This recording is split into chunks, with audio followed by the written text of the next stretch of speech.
Lately, I found myself sitting with a question that I can't quite shake. Has retail quietly become more about real estate than the stores themselves? More about portfolios than the history, the brand legacy, and the people who built these institutions from the ground up and keep it going every day? I don't ask that as an outsider. I ask it as someone who has spent decades inside these stores, watching how they function, how they evolve, and how they start to feel when something is changing. And that feeling has been hard to ignore lately. Actually makes me feel a little emotional as iconic department stores face bankruptcy, restructuring, and a version of retail that barely resembles what many of us grew up with. I grew up in the 80s. I love me some malls. Because this isn't just a story about one company. It's about what happens when department stores are pulled in too many directions at once by real estate strategy, by e-commerce, and by a culture built around speed and convenience. And what slowly, quietly gets lost along the way. Welcome to Sorry It's Discontinued. I'm Hilary, and this is a podcast about the reality of retail, the people who keep it going, and the stores and brands we all love. And today, we're talking about what so many people in retail are talking about, the Saks Global bankruptcy filing. How did we even get here? Sorry. It's discontinued. If you've been following the headlines, which I'm sure you have been, because it's everywhere, you've probably noticed just how much conversation there is around luxury retail, spending habits, foot traffic, online growth, and what all of it might mean for the future of department stores. Those conversations tend to focus on numbers, on trends, on charts and forecasts, what's working, what isn't, what comes next. But for those of us who work inside these spaces or even just shop in them, this conversation, it's not new. It's a feeling that's been building quietly for a long time. A subtle sense that something familiar is shifting, that the stores don't quite feel the same, and the experience is changing in ways that are hard to name but easy to feel. It's the same quiet feeling you get when something you've always known starts to disappear. And you can't fully explain why it feels like a loss until you realize it's already happening.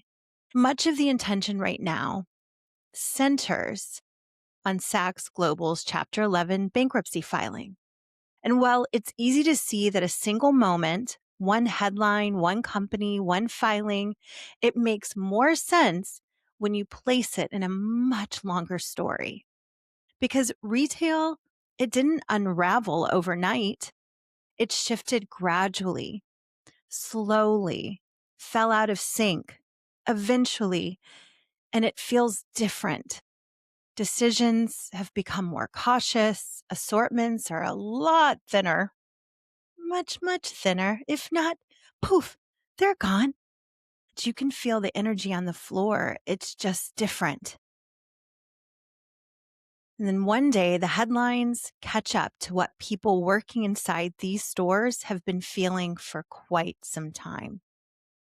I know I've been feeling it the last few years, the last 5 years. The moment we're really talking about and how everything has just shifted. So let's talk about what Chapter 11 actually means. At its core, Chapter 11 allows a company to restructure its debt while continuing to operate. Stores stay open, employees still can show up. There's a moment to breathe. In January 2026, just a little bit ago, Saks Global filed for Chapter 11 protection in U.S. bankruptcy court here in Houston, Texas. The filing came after mounting financial pressure tied to significant debt from its 2024 acquisition of Neiman Marcus. along with ongoing challenges around inventory flow, delayed vendor payments, and declining revenue. I'm sure you've been reading about it.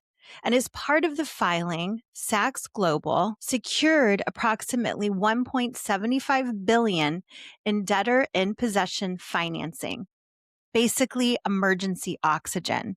It keeps payrolls running, it pays rent, it keeps the lights on.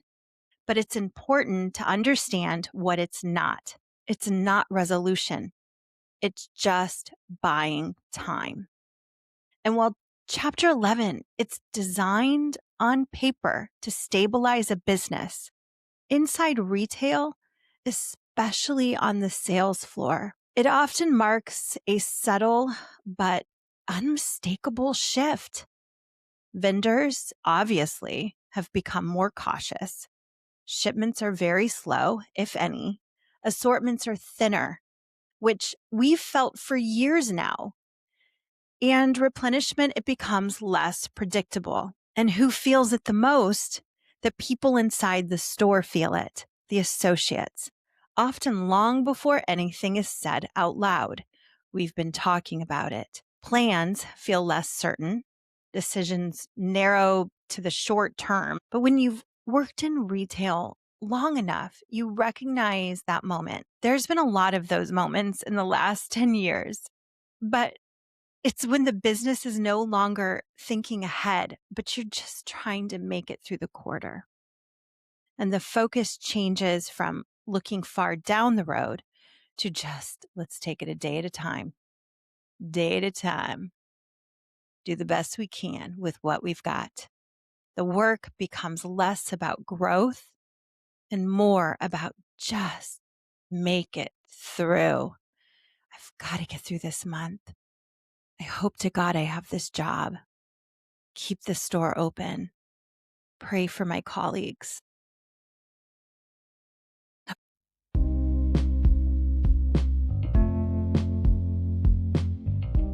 Now, department stores, they didn't arrive at this moment suddenly. They've been under increasing pressure for years. E-commerce completely changed how people shop, not just where purchases happen, buying online, but what customers expect. We expect speed, convenience. Convenience is like number one, and constant availability. I want what I want, when I want it, and I want it now. And at the same time, brands began shifting toward direct to consumer models, choosing to build their own relationships rather than relying solely on department stores. And while all of this was happening, costs continued to rise. Rent, up.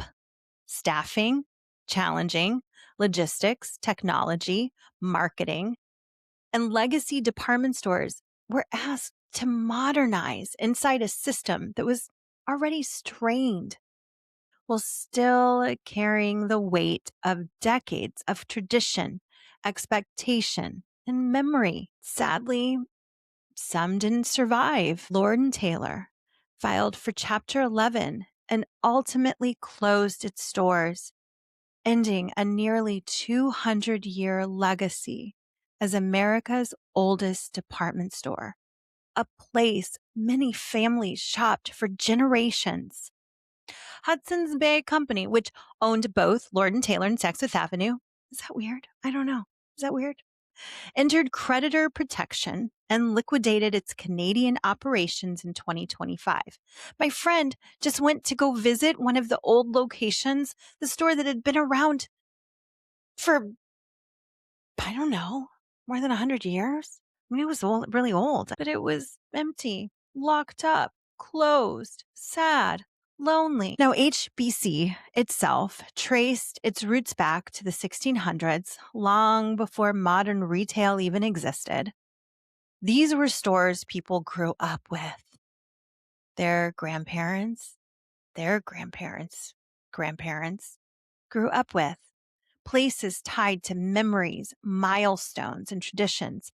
Back to school trips, first fragrances, special occasion outfits. and afternoons spent wandering floors that felt almost magical at the time. Not because everything was perfect, but because the store itself felt like a part of life. It could take you out of your moment and what was happening in your world. It's the best therapy, retail therapy. And when you trace the path from Lord and Taylor to Saks to HBC and now Saks Global and Neiman Marcus, I don't know. Is there a pattern here? Neiman Marcus, founded in 1907, wasn't just a place to shop. It helped define American luxury retail, shaping how generations learned to dress. Ready to wear. I learned that when I researched Neiman Marcus. And everything started to shift and focus towards something else. Real estate. For decades, real estate was just simply the cost of doing business. You needed stores to sell products, so you paid for the space. That was the model. And the building existed to support the store, not the other way around. But as the traditional retail structure became harder to sustain, that equation slowly began to change. Over the last 15 years, especially, pressure mounted from every direction. As I said before, e-commerce accelerated, foot traffic less predictable, and maintaining large legacy department store footprints. It just grew increasingly expensive. And in that environment, ownership strategies began to shift. And Hudson's Bay Company played a central role in this transformation. As the owner of multiple legacy department stores, as I said, Lord & Taylor, Saks Fifth Avenue, HBC, it increasingly began to view these businesses not only as retail institutions, but as collections of extraordinarily valuable real estate. And many of these stores, they sat on prime property, historic flagship buildings, long held locations in major cities. Real estate that was acquired decades earlier, often at a fraction of its current value. Over time, the real estate itself became a source of leverage. Buildings were separated from retail operations and properties were sold, spun off, or repositioned. Flagship locations weren't just stores anymore. They were assets that could be leveraged, monetized, and used to support broader corporate strategy, financing, survival, big money in their wallets. Oh, I couldn't resist it. Anyway, real estate moved from overhead to safety net. And on paper, that strategy made sense. I want some big money, and I want some big money. Give me the money. I don't know. I wonder if that's what they were thinking. Probably not, probably like community, people. What would the associates want? What would they want? I'm going to sit here in my big fancy leather chair looking out at the city, thinking about what they would want. What do they want? I'll think about it later.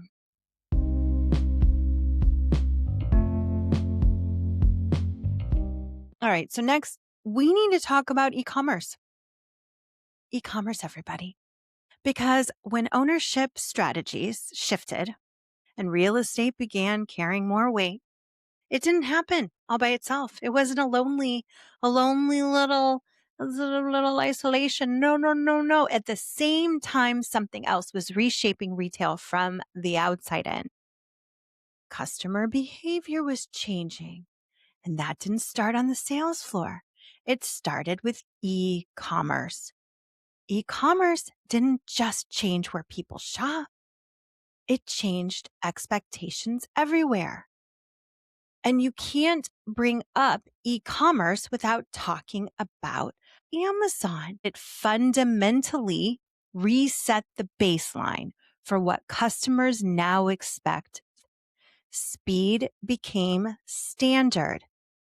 Convenience became non-negotiable, and availability became assumed. What? You don't have it? I can get it online. Once shoppers grew accustomed to that level of efficiency, they carried those expectations everywhere, even into luxury spaces where someone might be standing right in front of them, offering service, kindness, expertise, all their knowledge and care. And now, all of a sudden, everyone is in a hurry.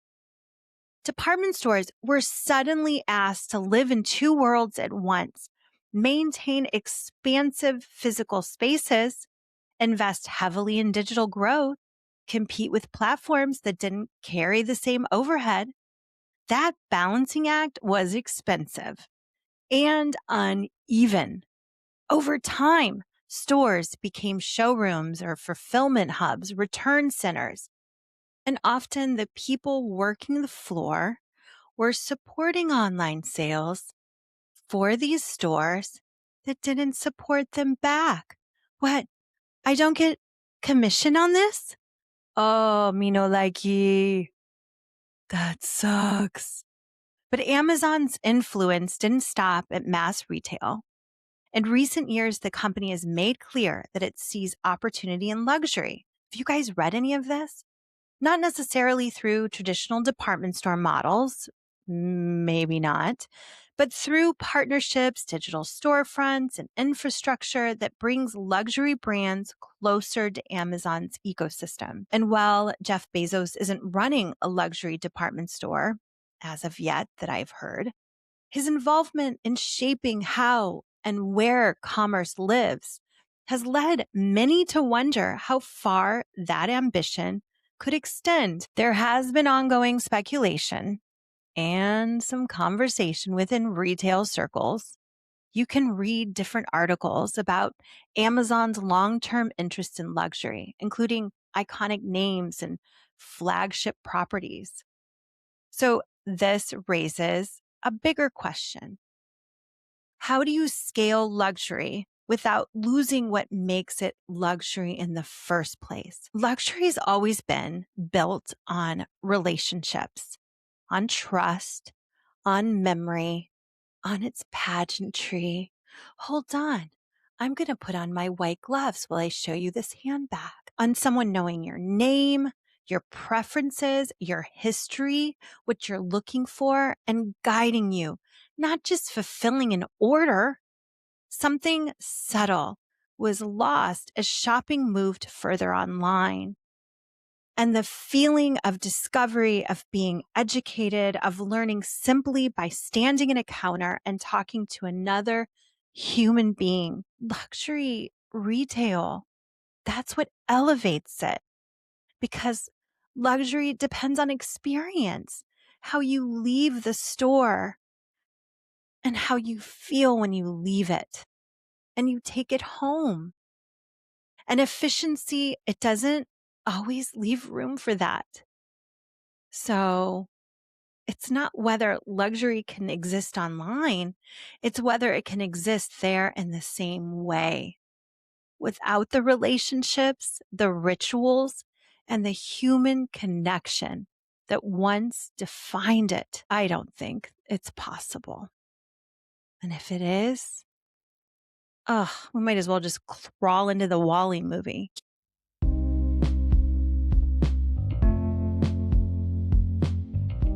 So Neiman Marcus offers one of the clearest modern examples of how bankruptcy reshapes a luxury retailer, not just financially, but in how trust, especially with its vendors, is built and maintained. From their history, looking back, when Neiman Marcus filed for Chapter 11 in 2020, many of its key luxury partners stayed. Isn't that fascinating? Not because it was easy, but because history mattered. Neiman Marcus wasn't just an account. Brands like Chanel continued to invest in the relationship, maintaining a presence in stores, even as the company worked through restructuring. And that loyalty, it didn't happen by accident. In luxury retail, vendor relationships are built over decades, not quarters. They're rooted in shared history, mutual dependence, and long-term visibility. And Neiman Marcus wasn't just another wholesale partner. It was a big flagship store, a gateway to some of the most loyal clients and key markets. So for brands like Chanel, walking away entirely would have meant more than lost revenue. It would have meant losing influence or visibility in a deeply established customer relationship. I mean, looking back at that time, they respected that relationship, one that was built carefully over generations. So there was also an expectation that restructuring would stabilize the business, expectation that debt would be resolved, expectation that strained partnerships would recover. And those expectations are supported by history and trust. Relationships endure because they always have mutual respect. It traces back to the leadership at the time, like Stanley Marcus, who understood that luxury wasn't just about product, but trust, service, and long-term partnership. He worked tirelessly to build relationships with houses like Chanel, not simply as vendors, but as collaborators in shaping the Neiman Marcus experience. And if Stanley Marcus, in my opinion, were alive today, it's hard not to imagine how painful this moment would feel. Not just what has happened to his company, but what it represents for the relationships he's spent a lifetime nurturing. So when vendors continue shipping product during or after bankruptcy, they're making a calculation. They're balancing loyalty, long-term strategy, and confidence that obligations will ultimately be honored. And Neiman Marcus' ability to emerge from chapter 11, it reinforced that belief. It showed that survival was possible, even if the experience inside the stores have changed or had changed. So that history is why today's Saks Global moment, it feels especially heavy. You know, court filings now list major luxury brands, including Chanel, Kering, and LVMH, as unsecured creditors owed substantial sums. And when payments are delayed or uncertain, vendors, they're forced to reassess risk, not just financially, but strategically. How much inventory to ship? How often to replenish? Do I still invest in this partnership? So looking at all of that weight, which this has been a heavy episode, I feel sad. I feel really sad. Like I could just start crying because it's just sad. It's the store teams that are left carrying the emotional weight, managing expectations without the product, the support, or the certainty to back it up. This isn't just about money owed, it's about trust and how many times that trust can be stretched before it fundamentally changes the nature of the relationship.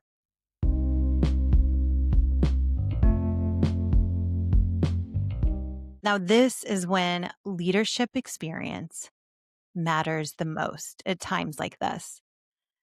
And with Jeff Van Romdonk, who guided Neiman Marcus through its Chapter 11 restructuring in 2020, he is now leading Saks Global.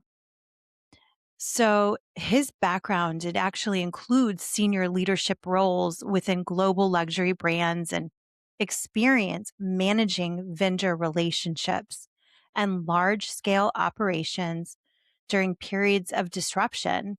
He was one of the reasons, I'm sure, that a lot of the brands and vendors stayed after Neiman's filed for Chapter 11 in 2020. So is that hopeful? That history might be what vendors need to regain confidence and trust. But that kind of experience with Mr. Van Romdonk, that kind of experience matters. So we can't forget that these decisions, though, they don't stay at the top. They move downward. They land with the people who are on the floor. The associates answering questions that they don't yet have answers to because maybe I'm not there. I don't know. Maybe management is like, everything's fine. It's going to be okay. Don't worry. I know you heard rumors that some people were let go, but it's okay. It's going to be fine. We'll let you know as soon as we find anything out. A lot of times they're in the dark too. But the team's feeling the pressure. They're feeling it in their hours, in the inventory that they have or do not have, the expectations that are put on them. I have a feeling that quite a few people have probably lost their job this last week, which is pretty sad. It's just January 2026, new year. But the people are on the floor wondering what comes next. Well, still showing up, still caring for their clients and their job, still trying to create an experience in the middle of uncertainty. And that is really heavy. And that's why I want to talk about it next. So that's where we're going next week. If this episode wasn't heavy enough, let's just keep on going. Let's just keep on going because it's just so good. I'm just going to be crying. It's going to be a good time. Oh, yeah. But I want to talk about what's happening behind the scenes and the ones who are feeling it, the ones who have to go to work and live inside it and answer questions, even though they're probably not allowed to answer any questions. So anyway, I know this was a lot. There's just a lot going on right now, and we're just talking about it. But I want to say thank you for sitting with me in this conversation. When familiar places start to disappear, it can stir up a lot of emotion. And clearly, I'm emotional, more emotion than we expect. But you know what? It's okay. It's okay to have feelings. Embrace it. That brings me to remind you that right now, self-care is so important. I want you to take care of yourself and find some joy in your life every day. Try to bring some joy into your life. Could be a labubu. I don't know, a little lip gloss, a little meditation. For me, I have been trying to pamper my skin lately, especially because the weather has been weird and I am very dry right now. So I want to do a little product shout out because they make me happy and I love products. It's a little bit of a splurge, but I really love it. The Sicily Black Rose Cream Mask. It's like butter for dry, tired skin like mine can be. But I also love my Clarins Hydra Essential Mask too. Super hydrating and it just feels so good with this cold, crazy weather. And I think there's a freeze coming. So anyway, that might be helpful. So just take a few quiet minutes, slow down, reset, because these moments matter. So love on yourself. And remember, shop in store, support your local sales associates because we love you. Be kind. Be kind to others and especially yourself. You are amazing. And I appreciate you. And you got this. It's going to be okay. It's going to be okay. And I can't wait to have a seat with you next week. All right. Take care. Bye. Thank you so much for listening to Sorry, It's Discontinued, the podcast that brings you the reality of retail and the people, brands, stores, and products we all love. If you enjoyed today's episode, hit follow, leave a review, or share it with a fellow retail warrior. You can always connect with me or support the show at sorryitsdiscontinued.com or buymeacoffee.com/sorrypodcast. Now, this podcast is independently produced and not sponsored by any brand, company, or organization. All views, opinions, and personal stories shared are their own and do not represent any retailer or brand mentioned. Brand names, product references, and service mentions are included for storytelling and commentary purposes only. But I thank you so much for sitting with me today. And remember, continue to shop in store, support your local stores and your local sales associates. You can even call them and order. It's amazing. And every visit helps keep these stores open so we can all continue enjoying real in-person retail therapy. And I'll see you next time. I appreciate you so much. Bye. Sorry. It's discontinued.